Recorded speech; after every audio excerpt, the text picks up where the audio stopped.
ओम परमात्मने नमः।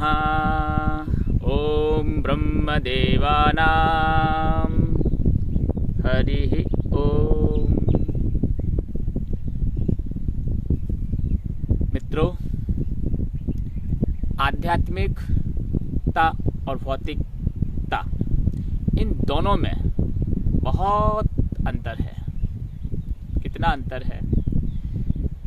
इतना अंतर है कि ये भूमि और ये आकाश कभी मिल नहीं सकते। ऐसे ही आध्यात्मिकता और भौतिकता,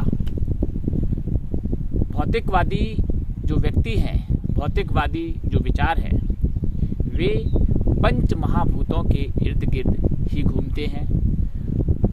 पंच महाभूतों के अंतर्गत ही वे सृष्टि को सत्य मानते हैं। लेकिन वहीं आध्यात्मिक विचार, आध्यात्मिक जगत पंच महाभूतों से इतर अपनी बुद्धि को लगाता है, अपने ज्ञान के माध्यम से पंच महाभूतों के परे जाता है। जी हाँ, यहाँ पर एक बात और है समझने के लिए कि आध्यात्मिक जगत में आपका अनुभव वैसा नहीं होता जैसा भौतिक जगत में होता है। भौतिक जगत का अनुभव और आध्यात्मिक जगत का अनुभव दोनों अलग अलग है। आध्यात्मिक जगत में आपको परमात्मा की अनुभूति शाश्वत नहीं होती है। अर्थात जैसे हम भौतिक जगत में राम कृष्ण की जो लीलाएं श्रवण करते हैं, कथाएं श्रवण करते हैं, उनसे जो हमें रस का अनुभव होता है, ऐसे रस का अनुभव आध्यात्मिकता में नहीं होता। क्योंकि भौतिक जगत का अनुभव अलग है और आध्यात्मिक जगत का अनुभव अलग है। ये जो हमारी स्थूल देह है, पंचभूतों से निर्मित, ये देह का स्वभाव है कि इसे हम देख सकते हैं, स्पर्श कर सकते हैं, क्योंकि ये पंचभूतों से निर्मित है। और पंचभूतों का भी ये स्वभाव है, उनका ये गुण होता है। जैसे पृथ्वी के 4 गुण कहे गए हैं। रूप है पृथ्वी में स्पर्श है, पृथ्वी को अपन स्पर्श भी कर सकते हैं। पृथ्वी में गंध है, लेकिन पृथ्वी में शब्द नहीं है। 4 गुण, 4 तन्मात्राएं, रूप, रस, गंध, स्पर्श और शब्द। इनमें से अगर शब्द को हम हटा दें तो 4 तन्मात्राएं हमें पृथ्वी में देखने को मिल जाएंगी। ये पृथ्वी के गुण कहे जाते हैं। क्योंकि हमारा स्थूल शरीर भी इन्हीं पंचभूतों से निर्मित है, इसलिए इसके भी वही गुण है जो ये पंचभूतों के हमें प्रतीत होते हैं। किसी किसी भूत में एक ही गुण होता है। जैसे आकाश में एक ही गुण है, शब्द। आकाश में स्पर्श नहीं है, आकाश को आप छू नहीं सकते, आकाश को आप देख नहीं सकते, आकाश में कोई गंध नहीं है, आकाश में कोई रस नहीं है। तो ये आकाश का गुण है शब्द। जहाँ शब्द है समझो वहाँ आकाश है। तो आकाश का गुण, पृथ्वी का गुण, अग्नि का गुण, जल का गुण, ये गुण जो पंचभूतों में है वही हमारे अंदर है। तो हमें जो भौतिक जगत में अनुभव होता है, इन्हीं गुणों के कारण हमें भौतिक जगत के अनुभव होते हैं। लेकिन ठहरिए, क्या पंचभूतों को ये अनुभव भौतिक जगत के डायरेक्ट हो जाते हैं? अगर डायरेक्ट अनुभव होता तो फिर ये पंचभूत स्वयं के साक्षी बन जाते। पृथ्वी, अग्नि, जल, वायु, आकाश, ये स्वयं साक्षी बन जाते, साक्षी भाव में स्थित हो जाते। लेकिन नहीं होता ऐसा। ये सिर्फ जीव के साथ ही होता है। जहाँ जीवन है वहीं होता है। विशेष करके ये प्रवृत्ति जो साक्षात्कार की प्रवृत्ति है, जो साक्षी भाव की प्रवृत्ति है, वह केवल मनुष्य में हमें प्रबलतम दिखाई पड़ती है। मनुष्य ही इस पूरी सृष्टि का साक्षी बनता है, और ये साक्षी भाव हमारे इस पंचभूत रूपी स्थूल रूपी देह में कहाँ से आता है? तो इसका कारण है ये साक्षी भाव चेतन से आता है, चेतना से आता है, जिसे हम आत्मा कहते हैं।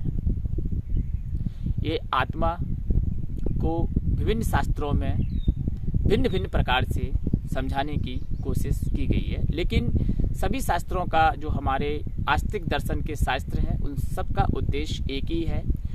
कोई शास्त्र ब्रह्म को का प्रकटीकरण अपने तरीके से करता है, कोई शास्त्र इस सृष्टि के क्रिएशन का,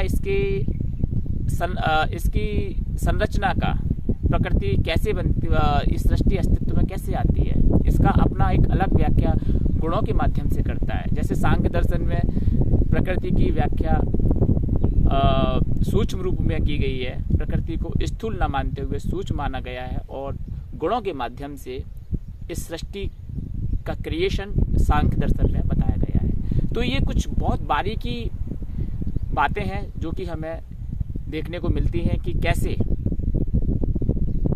आध्यात्मिक जगत और भौतिक जगत दोनों अलग अलग हैं। मित्रों, जो भौतिकवादी हैं, जो विज्ञान पर विश्वास करते हैं, जो देखी हुई बातों पर विश्वास करते हैं, जो सुनी हुई बातों पर विश्वास करते हैं, जिसको वे स्पर्श कर सकते हैं, इस प्रकार के जो भौतिकवादी हैं वे प्राय मन को, चित्त को और अहंकार को, ये जो अंतःकरण है जो कि स्थूल जगत से भिन्न है, इनको नकारते हैं, इनको मानते नहीं हैं। कारण क्योंकि वे इनकी सत्ता को स्वीकार ही नहीं करते हैं। जबकि हमारे ग्रंथों में, शास्त्रों में, वेदों में आध्यात्मिकता की जो बारीकी से वर्णन किया गया है, जो अध्ययन किया गया है, ऋषि मुनियों ने जो अपने अनुभव से, तप के माध्यम से हमें दिया है, वही ज्ञान आज हम सब लोग उसी ज्ञान से लाभान्वित हो रहे हैं। हमारा अपना कुछ नहीं है, हम तो सिर्फ ऋषियों के अनुभव को आप तक पहुंचाने का प्रयास कर रहे हैं। जो ऋषियों ने अनुभव लिए थे, उसी अनुभव को गहन अध्ययन के माध्यम से, चिंतन के माध्यम से आप लोगों तक पहुंचाने का प्रयास कर रहे हैं। मित्रों, आध्यात्मिक जगत के अनुभव और भौतिक जगत के अनुभव दोनों में बहुत भिन्नता देखने को मिलती है। दोनों के अपने अपने विचार हैं, अपने अपने अनुभव हैं। तो आज का मूल विचार है कि आध्यात्मिकता में आप भगवान का या ईश्वर का या परमात्मा का कहें तो शाश्वत अनुभव, जैसा कि हम जीवित रहते कर सकते हैं, वो आप ऐसा अनुभव आप आध्यात्मिकता से नहीं कर सकते। आध्यात्मिकता के लिए अलग प्रकार की योग्यता है, एक अलग प्रकार का दर्शन है, उसके माध्यम से हम आध्यात्म को समझेंगे। मित्रों, वैशेषिक दर्शन में भी मुक्ति को, मोक्ष को केंद्र में रखा गया है, और आध्यात्म मोक्ष को केंद्र में रखा गया है इन्हीं भौतिक पदार्थों के माध्यम से और आध्यात्मिक पदार्थों के माध्यम से।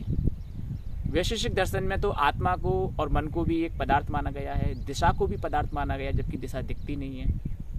तो यहाँ पर ऋषि कणाद ने बहुत सुंदर तरीके से, बहुत उनकी योग्यता का जो परिचय वैशेषिक दर्शन में देखने को मिलता है कि कितनी तीक्ष्ण रही होगी उनकी बुद्धि कि उन्होंने ऐसे गूढ़ गहन ज्ञान का रहस्य उद्घाटन हम सबके समक्ष कर दिया।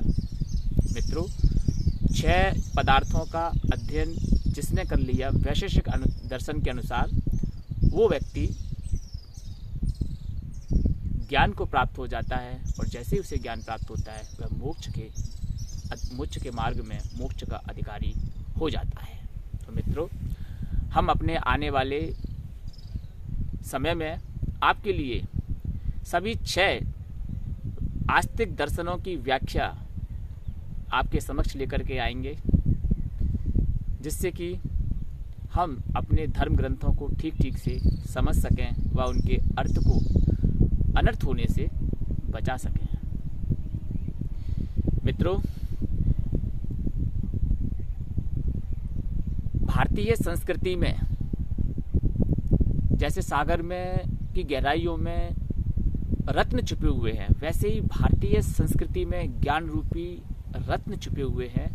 इन्हीं रत्नों को हम अपने इस छोटे से जीवन काल में प्राप्त कर लें तो इससे और बड़ा कोई लक्ष्य हमारा हो नहीं सकता। उम्मीद है कि आप अब अपने भारतीय दर्शन की परंपरा को समझेंगे, उसे आत्मसात करेंगे, उसका अध्ययन करेंगे। आज के लिए इतना ही, फिर मिलते हैं। जय श्री राम, जय श्री कृष्ण, हरि ओम।